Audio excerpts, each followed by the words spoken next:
हर काम में हमें यानी कि ह्यूमंस को हटाया जा रहा है, चाहे वो रोबोट की हेल्प से हो या फिर वो एआई यानी कि आर्टिफिशियल इंटेलिजेंस की हेल्प से हो। But have you heard of virtual influencers?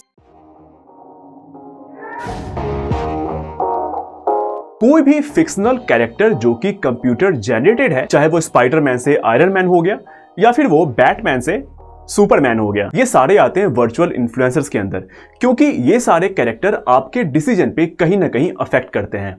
अगर मैं आपको एक एग्जांपल दूं, अगर आप के पास दो टी शर्ट है, एक के ऊपर स्पाइडरमैन अगर आपका फेवरेट कोई कैरेक्टर भी हो, उसके ऊपर आपके फेवरेट कैरेक्टर का फोटो उसके ऊपर बना हुआ है, तो आप उस टी शर्ट को परचेज करना ज्यादा प्रेफर करेंगे। जैसे किसी बच्चे का फेवरेट आयरन मैन है, तो वो आयरन मैन वाले बैग को, टी शर्ट को और क्या क्या आता है, मतलब उन चीजों को वो परचेज करना या फिर उन चीजों के लिए बच्चे ज्यादा शोरगुल करेंगे या फिर वो आपको ज्यादा परेशान करेंगे परचेज करने के लिए। लेकिन मैं यहाँ पे बात कर रहा हूँ सीजीआई क्रिएटेड ह्यूमंस की, जो कि ऑलमोस्ट बहुत ज्यादा रियल लगते हैं, जो कि लगता है कि हाँ ये ह्यूमन ही है। आप कंफ्यूज हो जाएंगे कि कौन सा कैरेक्टर यहाँ पे रियल है और कौन सा वर्चुअल।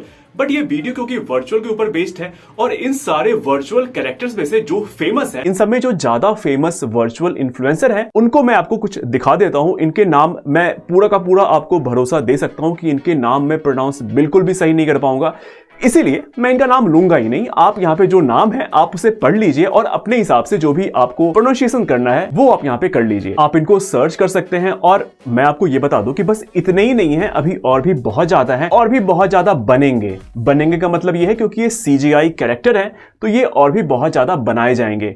तो एक तरह से इनकी पॉपुलेशन यानी कि एक जो वर्चुअल पॉपुलेशन है वो भी इनकी बढ़ती जा रही है। मतलब यहाँ पे लिटरली कोई पॉपुलेशन नहीं बन रही है, एक जो वर्चुअल इन्फ्लुएंसर की जो खुद में एक पॉपुलेशन है वो यहाँ पे बढ़ रही है। और इसके फायदे हैं, फायदे ये हैं कि जो भी ब्रांड इनको अप्रोच करती है तो टोटल ओवरऑल जो मार्केटिंग कॉस्ट है वो यहाँ पे कम लगता है। अगर कोई सेलिब्रिटी है, कोई पब्लिक फिगर है, तो वो ज्यादा चार्ज करते हैं किसी भी ब्रांड को प्रमोट करने के लिए। और बहुत सारे यहाँ पे मतलब लोचे लपाचे होते हैं कि वो जो सेलिब्रिटी है या फिर वो जो पब्लिक फिगर है उनके कंफर्ट का ध्यान रखना, या फिर हो सकता है कि वो किसी एक खास स्क्रिप्ट के लिए या फिर किसी खास चीज के लिए वो डिनाई कर जाए, वो बोले कि नहीं मैं ये चीज नहीं कर पाऊंगा, तो सारा कुछ यहाँ पे चेंज करने वाली सिचुएशन आ जाती है। शायद आप समझ रहे होंगे मैं क्या बोल रहा हूं। और साथ ही इनकी अच्छी बात क्या होती है कि ये अनंत काल के लिए आप इनका यूज कर सकते हैं। लाइक ये इनफाइनाइट टाइम्स के लिए आप इनका यूज कर सकते हैं। आज से 100 साल बाद ये कैरेक्टर रहेंगे और भी बेहतर तरीके से आपके सामने नजर आ सकते हैं, लेकिन जो बैकएंड टीम होगी जो इन्हें बनाती है वो चेंज होती रहेगी।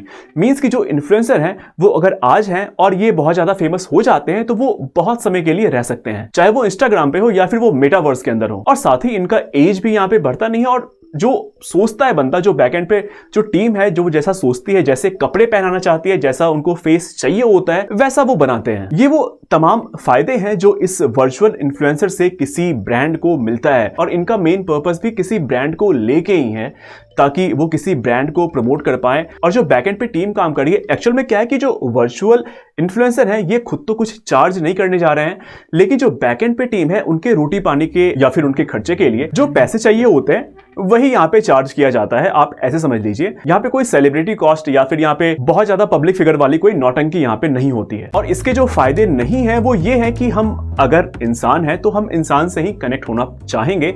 अगर आप कहीं पे फोन करते हैं और कोरोना वाली जो मैसेज आपको सुनाई देती है फोन के दौरान, कोरोना को लेके जागरूकता फैल चुकी, दीदी अब तो चुप हो जा, तो आप उसे सुनना पसंद नहीं करते हैं क्योंकि वो एक रोबोटिक वॉइस है जो कि आप बार बार सुनते हैं। तो सीधा सा मतलब ये है कि हम ह्यूमन बीइंग एक सामने वाले किसी ह्यूमन से ही मिलना ज्यादा प्रेफर करते हैं।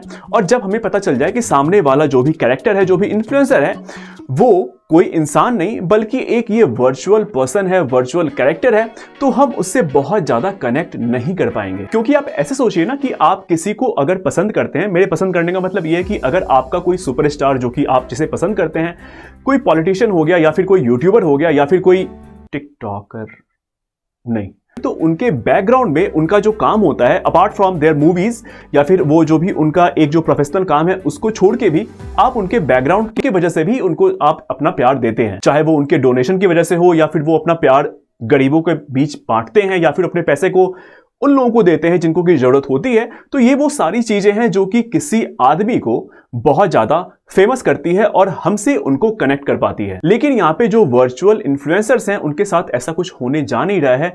वो आप जो यहाँ पे उनको करने के लिए बोलेंगे वो काम वो करेंगे। तो जो मैंने कहा यहाँ पे कनेक्शन वाली प्रॉब्लम आएगी। और अगर आपको ऐसा डर है कि ये जो वर्चुअल इन्फ्लुएंसर हैं वो आने वाले समय में पूरे मार्केट को कैप्चर कर लेंगे, ऐसा बिल्कुल नहीं है।